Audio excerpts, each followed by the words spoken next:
We're back with more news. Slower news week this week, but again, things did happen. So get ready. Let me know if anything looks or sounds weird, by the way. All right, let's start off with the larger news, smaller news. No chat picks today, which is fine, but we do have a dev dub. That's pretty cool. Let's start with Destruction All-Stars shutting down. This is Andy Robinson, VGC. PlayStation confirms shutdown of early PS5 exclusive. Sony Interactive Entertainment has confirmed it will soon shut down its early PS5 exclusive Destruction All-Stars.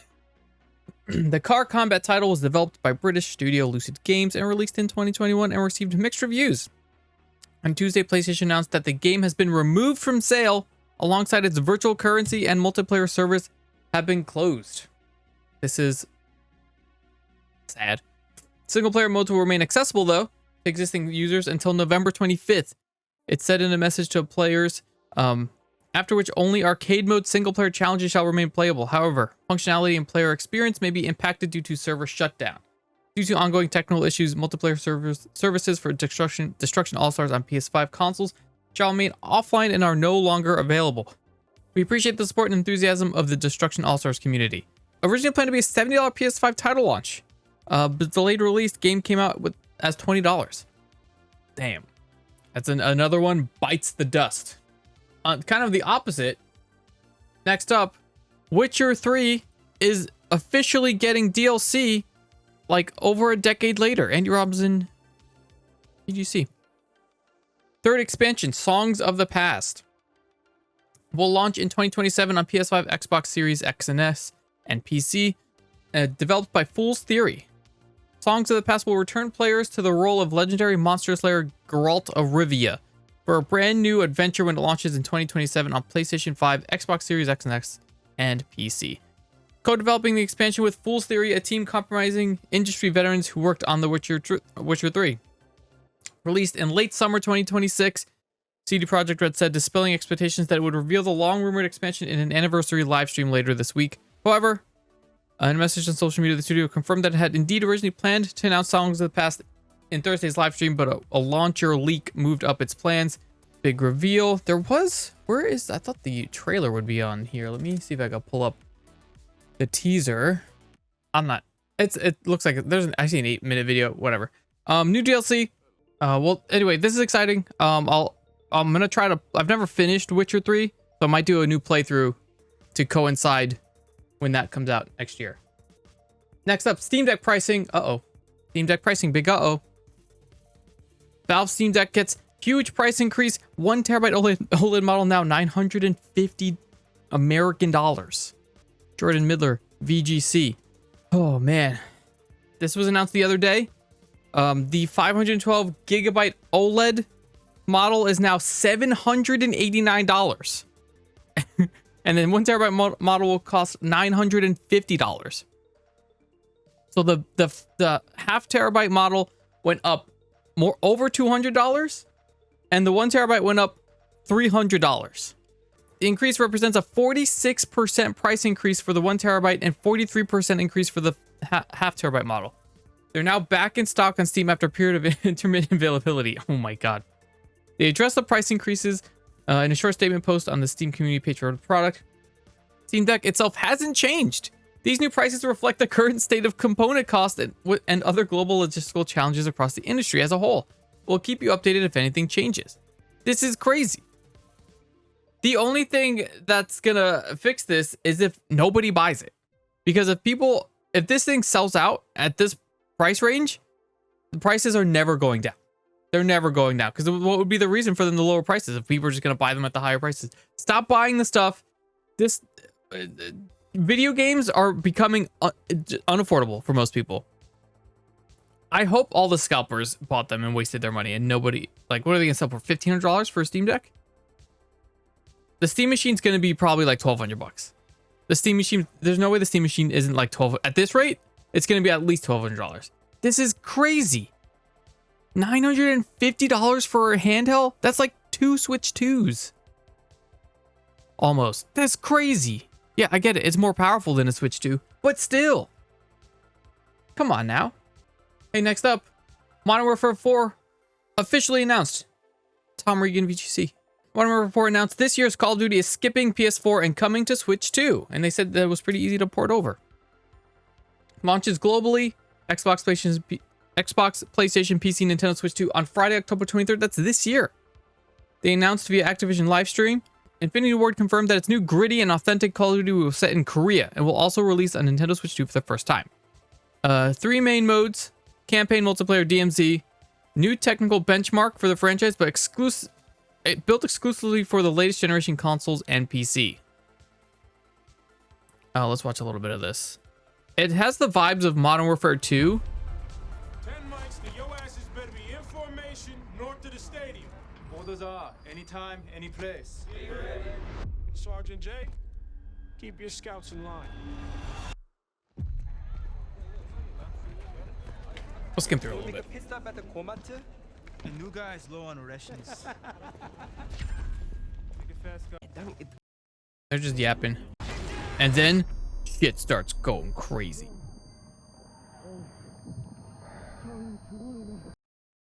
Come on. Whoa.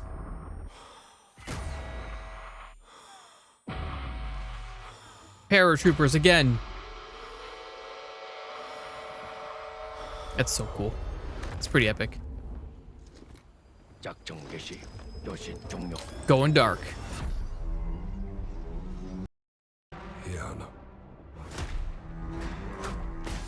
Oh.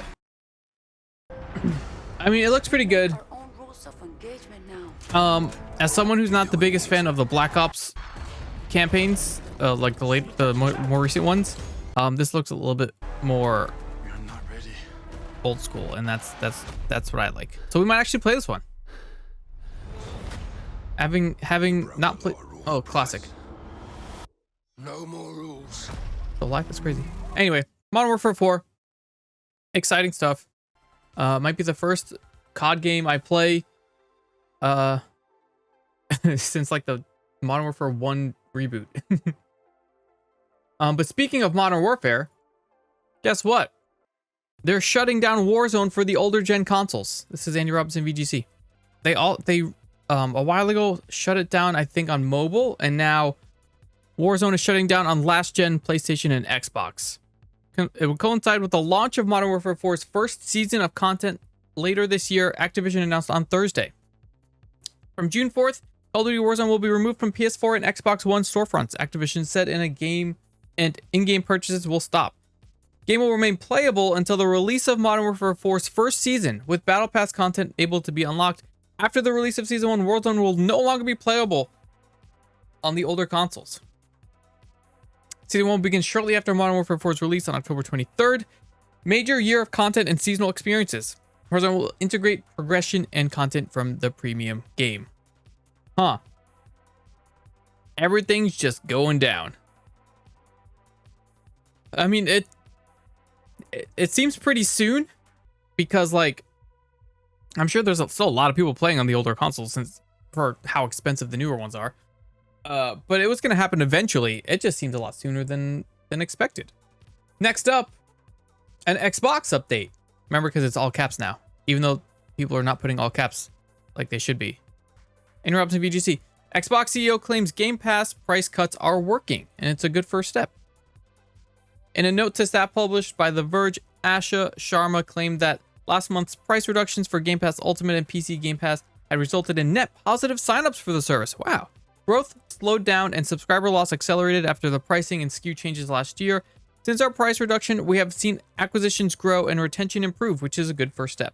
Went on to claim that there were challenging times ahead for the Game Pass overall service. We will not solve this in one moment or one launch. We'll have to outwork the problem in front of us in our path to restore durable growth. Also touched on a recent decision to rebrand Xbox to Xbox. We're building a stronger Xbox. That means making hard choices about what we build, where we invest, and what kind of company we need to be going forward. This is part of what you are starting to see in the shift from Xbox to Xbox. It reflects a decision to be deliberate in how we show up for players who care most about this brand. Xbox. Okay. Hey. Baby steps seem to be working. Moving on. Publisher for Balatro has been sold. Andy Robinson, VGC. Elatra owner PlayStack sold to parent company of Fandom and GameSpot. PlayStack's current owner, Turin, announced the proposed sale earlier this week as noted by game developer. It told investors it had agreed to sell its 84.5% stake in the UK publisher to Vantage Co., a direct subsidiary of IMC, which is Integrate Media Company, for 151 million American dollars. The deal is approved by shareholders. It means the indie game publisher will become part of the same ownership as entertainment brands such as Fandom, Screen Junkies, Fanatical, and GameSpot. PlayStack claims it has a hit ratio of more than 85%. The combined PlayStack catalog has grossed over $100 million on Steam and generated over 20 million downloads during its last fiscal year. We believe, this is the TrueFin CEO, we believe the disposal of PlayStack represents a milestone for TrueFin and a clear demonstration of our disciplined approach to capital allocation and value creation. Cool. It interesting. I'm not sure what this is going to mean for any games in development. I don't even know if there are any games in development from these studios, but we'll see if they're even working on any publisher deals. Next up, the new Fable has been delayed already to 2027. Oops. Says Jordan Midler, VGC. Fable has been delayed. In a social post from the official Xbox account, the company said that it had made the decision so that Fable can have the dedicated moment it deserves, which is likely in reference to GTA 6's launch later this year, because it was supposed to launch around the same time. This year is packed with incredible games for Xbox players to enjoy, from Halo, CE, Gears of War E-Day, Modern Warfare 4, Control Resident, Galactic Racer, and GTA 6. In order to plan our game launches through the holidays in a way that works best for players, we're moving Fable to February 2027 so it can have the dedicated moment it deserves. We're excited to be giving players a major look at Fable, as well as our broader lineup at Xbox Showcase on June 7th. It's going to be really funny when GTA gets delayed. It's going to be really funny. I mean, speaking of that, we'll move over to this one small news real fast, just because it's on the same thread here. Jordan Miller, VGC. Take-Two boss reaffirms that GTA is planned for November. So GTA 6 is arguably the most anticipated video game released ever, and as such, potential further delay of the game has been the subject of much speculation. Take-Two CEO Strauss Zelnick has said that the game is still planned for November 19th, and that marketing for the game, including pre-orders, is planned for this summer. When asked about console price issues, which have seen both the PlayStation 5 and Xbox Series consoles increase beyond their launch prices, Zelnick described the situation as not great news, but remains confident in GTA 6's ability to sell. We do our job and deliver great properties, which in the past year we were able to do across the board thanks to the work of my colleagues. Then the consumer happily shows up. There's nothing that's going on in the market that gives me particular cause for concern. Huh? There's nothing going on in the market that gives him cause for concern. It's kind of wild. It's kind of a wild thing to say. There was that thing where someone saw like some Best Buy promotion about it, but that seemed to be false. That was all rumors or something. I think that it's gonna get delayed, because again, we still haven't seen anything from this game in forever. It's gonna be very funny when it gets. I think it's gonna get delayed. I don't know which show or state of play or whatever is gonna have the next thing. I know Summer Games Fest is coming up soon, like real soon. It's like next week, right? Yeah, it's on the 5th. So maybe we'll see something on the 5th, which is exactly a week from today. If it gets announced there, that might be a curse. Going back to the large news and sticking with Rockstar. Oops. This is Victoria Phillips Kennedy, Eurogamer. All right. So Rockstar Games workers publicly launch union as legal battle with the GTA 6 maker rages on for the 31 fired workers. Developers at Rockstar Games have publicly announced a union known as the Rockstar Game Workers Union, RGWU, so awkward to say, which is a subsidiary of the wider Independent Workers Union of Great Britain. It comes as the IWGB is preparing to take the GTA 6 maker to court over firing of staff members in a move seen by many as union busting in October last year, which sparked protests as well as legal action. In a video shared across social media platforms, the RGWU said, "We're determined to win justice for the 31 fired workers and to show studios like Rockstar that they cannot get away with this disgusting treatment of the people whose talent, skill, and creativity are what capture their audiences and generate their billions." It just goes on to overview what happened, where they said, no, it's for misconduct, but they were talking about union stuff, and then they just so happened to be fired. Interesting. So this is great news. More unions for the game devs. Hell yes. All right, and the last of the big news, the aftermath of Destiny being dead. This is Fran Ruiz, Eurogamer. As an online petition for Destiny 3 gains traction, reports suggest Bungie staff didn't know about the end of Destiny 2 until the public announcement. Last week's biggest shocker was the untimely death of Destiny 2, which will receive its last content update in early June before going into life support mode. Now we're getting more details about how everything went down at Bungie, and have learned that fans are organizing already to ask for Destiny 3. Okay, yes. The online petition, which is at over 218,000 signatures at the time of writing, is meant to show Sony and Bungie there is a huge interest in a follow-up to Destiny 2 that could also be a fresh restart for the franchise. Sign the petition to show your support for Destiny 3. Help us bring our love for the series to the next level.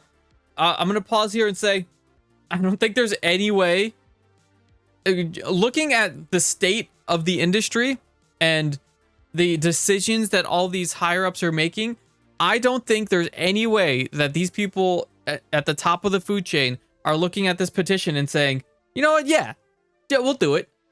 I think they're looking at the petition and saying, fuck you, and just throwing it. They don't give a shit. I don't think they give a shit at all. It'll be a miracle if Destiny 3 gets supported this way. But it'd be cool if it does. I'm not saying it shouldn't be. It'd be cool if it does. I just don't think it's going to happen. Going back, Forbes has shared a breakdown of what happened in the lead up to the news using its own sources. Apparently, the decision to drop Destiny 2 and focus on Marathon instead, a game that's still trying to find its footing despite a solid launch, was made earlier this year. That said, work on future Destiny 2 content, such as the Shattered Cycle expansion, continued at Bungie. This was because the vast majority of Bungie did not know about Destiny 2 support being dropped right up until it was publicly announced. While there were certain teams within Bungie that did know what was coming, most of the staff didn't. Some external push happened to get leadership to share the decision with more people, but plans didn't change. As for the reported layoffs set to hit the studio, Forbes article said that exact scope and timing are unknown, but they're significant as both Sony and Bungie rally around Marathon's future, which includes PvE and PvP light modes, among other improvements and content plans. I'm sure there's going to be more stories like this coming out. But that's it for the larger news. Let's move on to the smaller news.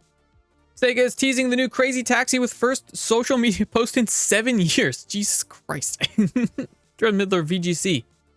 This is the post from the official Crazy Taxi Twitter account. That's it. A new entry in the Crazy Taxi franchise was announced in 2023 during the Game Awards. Since then, nothing has been seen of the upcoming revival. Now, a teaser video has been posted on the Crazy Taxi Twitter account. The first post on the account since 2019. The clip, which can be viewed below, shows the iconic lights, yada yada yada. So yeah, this is what we've seen. Taxi is coming. Another announcement was made about Unreal Engine 6 tying into alongside Rocket League of all games.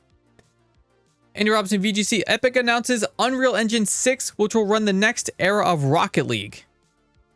They didn't show any. I don't think they showed any gameplay, but I think they just showed like CG stuff. I don't know. Epic Games announced Unreal Engine 6. Announced during the Rocket League Paris Major in France this weekend, Epic debuted a minute-long trailer for what it called the next era of Rocket League. According to the trailer, the footage shown is running in real time in Unreal Engine 6, which is the first mention of the next-gen game engine, which sports a new purple logo. No further details on UE6 or the new iteration of Rocket League were unveiled, but many fans of the vehicle sports title will likely welcome the news since the current version runs on 2 decades old Unreal 3. So this is what they showed. It says it's captured in real time, but it just looks like a cinematic trailer. I don't need the crowd noise. It just looks like a cinematic trailer. New era. New engine. Oh, let me see. Let me bump up the quality here. There we go. Yeah, this looks great, but it doesn't look real. Like, it doesn't look like what they're saying it is.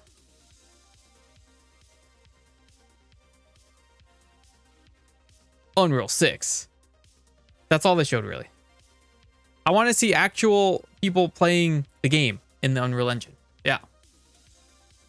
And of all the games to premiere it with, Rocket League? Cool, I guess. Yeah, so that was announced. Next up, there was a large spurt of cheaters in Marvel Rivals recently. Dave Aubrey, VGC. Marvel Rivals executes immediate targeted purge after cheating spike following weekend update. The news was posted on the official Rivals site in a blog titled Penalty Announcement, Zero Tolerance on Cheats. NetEase telemetry detected players using third-party enhancements following the weekend update deployed on May 21st. By the 25th, 485 accounts had been permanently banned. This blatant disruption of our fair battlefield has sparked widespread concern across the Chronoverse. In response, our security teams have initiated an immediate targeted purge. Maintaining a fair and honorable arena is our primary directive. We continuously combat cheats, scripts, and illicit tech through multi-layered anti-cheating monitoring, abnormal behavior detection, historical data reviews, and manual verification. This recent enforcement wave is targeted crackdown addressing newly updated cheats, building upon our foundational security frameworks. Yada, yada, yada. But in the blog, it shows all 485 accounts. Does it even link? It does. It does show all the accounts. Oh my god. Below is the list of permanently banned accounts from this wave. This list includes all forms of cheats and exploits. Celestial rank. Bronze, silver, diamond. Bronze. They don't fully name them. Wow, Grandmaster, another one, Grandmaster. Bronze, platinum, gold, diamond, Grandmaster. It's so many. Below list accounts involved in severe violations from this wave. So these are oh, there was a one above all. Is that the only one above all? Oh, there's 3 one above alls. That's the same account. There's 3 one above alls, 2 different accounts though. Wow. Hey, fuck these guys. Hey, at least they're actively on top of it, right? Next up. Andy Robinson, VGC. Remedy's new CEO. Hold on. Copy. Paste. Says Alan Wake and Control should have sold more, and movie TV deal will help us do that. So yeah, they just want to sell more copies of their cool games, and their games do deserve to sell more. I agree. Former Electronics Arts executive John Charles Guide, sure, was appointed as the Finnish studio's new CEO earlier this year, having previously worked on the Battlefield and FIFA series. Remedy is already one of the biggest game authors with very strong signature products. Now, after seeing it from the inside, there's so much more we can give in terms of super strong, authored, creative, crazy stories and gameplay. Honestly, we haven't achieved half of the potential in terms of the products we make. But as franchises, Control, Alan Wake, etc. could give a lot more. There's a vision in thinking bigger for some of these IPs, which need to find its audience much, much farther than the current audience. It's super exciting. Part of the strategy is a deal signed before the appointment, which could see Annapurna produce Control and Alan Wake TV shows and movies. The exec told TGB that it sees this as one way of turning Remedy's IP into broader franchises. That's super exciting. Let's go. So this happened fairly recently. I forgot exactly when, but it happened fairly recently. Yeah, give me more Alan Wake and Control shit. I know the new Control game's coming up, but give me more. That stuff's so good. A couple more got going on here. Next up, Dragon Quest 12 has been like rethought, redone, replanned, reworked. Jordan Miller, VGC. Square Enix scraps original Dragon Quest 12. Will now release as Dragon Quest 12 Beyond Dreams. And they showed a little preview of it here. A lot of people are super excited for it. And a lot of people don't like the character designs at all. So, and they're screaming for gameplay because they haven't shown gameplay yet. I mean, the assumption is it's turn-based RPG like all the other ones, but it'd be really funny. It'd be really funny if it wasn't. It'd be really funny if it wasn't turn-based. People would be so mad. Okay, we'll see. We'll see when more comes out about this. See when more comes out. Next up, we finally get the release of Donkey Kong 64 on Switch Online. The rumors have been confirmed. Finally coming to Switch Online's N64 library next month. Rare's 3D platform will be added on June 4th, which is like, they say next month, but it's days away. Bringing the total number of N64 games available to 43 in the West and 45 overall. And then again, a little 1 minute teaser here. It's just the game. It's just the game on the Switch. Yeah, cool. That's fun stuff. Last one of the small news. The new 007 game is doing real well. It's got real good reviews. People are liking it. I just heard from someone IRL today praising it, saying it's like super fire and awesome. But cool. Andy Robinson, VGC, 007 First Light is already IO's fastest selling game ever. That means the James Bond title, which is out now for consoles and PC, is the fastest selling game in IO Interactive's history, which is 1.5 million sales in the first 24 hours. At least a third of those 1.5 million sales came on PC via Steam, and a third of players have also played on IO's other action series, Hitman. China is the #2 Steam market for First Light so far, with 18% of players, second only to US is 29%. Strong sales momentum follows positive critic reviews for the Bond title, with many outlets, including VGC, awarding it top marks. So everyone's praising the shit out of this game. It looks really cool. It looks really cool. It's like Uncharted meets Hitman meets Watch Dogs kind of shit. It looks awesome. If you don't want spoilers, don't watch live streams. You gotta be very careful. But that's it for the large and the small news, and there's no chat pick, so we're gonna move to the dev dub, because there is a dev dub. Chat, you'll be happy to hear, or you better be happy to hear. It looks like officially Subnautica 2 developers have won. This is Fran Ruiz, Eurogamer. They've officially won. Subnautica 2 publisher Krafton now forced to pay $250 million earnout to Unknown World developers after more than 4 million units sold. Subnautica 2 has been off to a stellar start despite some discussions over fighting alien fish. With 2 million copies sold within 12 hours of launching. That's a lot. That's more than James Bond. It was 1.5 million in the first 24 hours.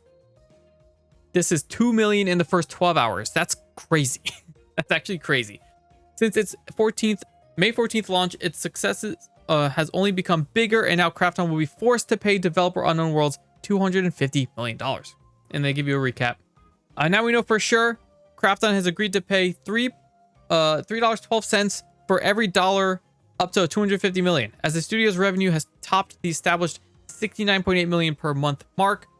The Korean Economic Daily shared the news on the 27th, claiming game industry sources in Seoul. The update arrived shortly after the analytics report on Subnautica 2's early access success story, which said the underwater survival crafting title had sold over 4 million copies by the 20th, just under a week since it launched. That's crazy. This translated into more than 100 million in revenue, which puts the studio well past the 69.8 mark established by Krafton before all the drama unfolded. While the majority of sales were on Steam, where the game hovers around 60,000 daily players. Wow. At the time of writing, 2.4 million gamers also jumped in via Game Pass during the first week. Xbox sales were under... It's on Game Pass? Xbox sales were under 100K a week ago, though. That's because it's on Game Pass. But yeah, let's go. Dev dub. Let's go. We got a dev dub. We finally got one. And this is like the best dev dub we could have hoped for with all the recent news going on. So that's super exciting stuff. Breaking last minute chat pick. Stop Killing Games movement gains momentum. California Assembly passes game protection bill. Let's go, California. Getting the ball rolling. This is... Hold on. Jahoon Jong. Inven Global. The Stop Killing Games movement, which advocates for the right to continue playing games even after service termination, has achieved a significant legislative milestone in the U.S. In the U.S. California State Assembly has passed the Protect Our Games Act, bill centered on protecting users' rights after a game's service ends. Let me see what it covers. Requires digital game publishers to maintain an environment where games remain accessible even after service is discontinued. It's closely tied to the ongoing debate over game preservation that has persisted for several years. The controversy began in 2024 with the crew shutting down. Ross Scott. AB 1921 is one of the first instances of bringing these demands into the institutional fold. Under the bill, companies selling digital games released or resold after January 1st, 2027, so starting next year, must provide at least 60 days notice before terminating the service. Furthermore, they must ensure that purchasers can continue to access the game, such as by providing an alternate version or a patch, and must offer refunds if doing so is not possible. Oh, wow. Full refunds? Bill applies to digitally sold games. However, it excludes games provided via subscription service, free-to-play games, and games that are inherently playable offline indefinitely. Also prohibits the continued sale or distribution of games that have become unusable due to service termination. Let's go. That's another W. Not a dev dub, but it's a W for sure. It's a game dub. That's what I'm talking about. And with that, now we're done with news. Super exciting stuff. Back over here. And thank you guys as usual for hanging out during news. Check out the links in the chat. It wasn't that many stories, but it went pretty long. And that's it for this time. Thank you all for watching live. Anyone that watches the VOD or hits the buttons in the VOD and stuff, thank you again. And I'll see you guys next time.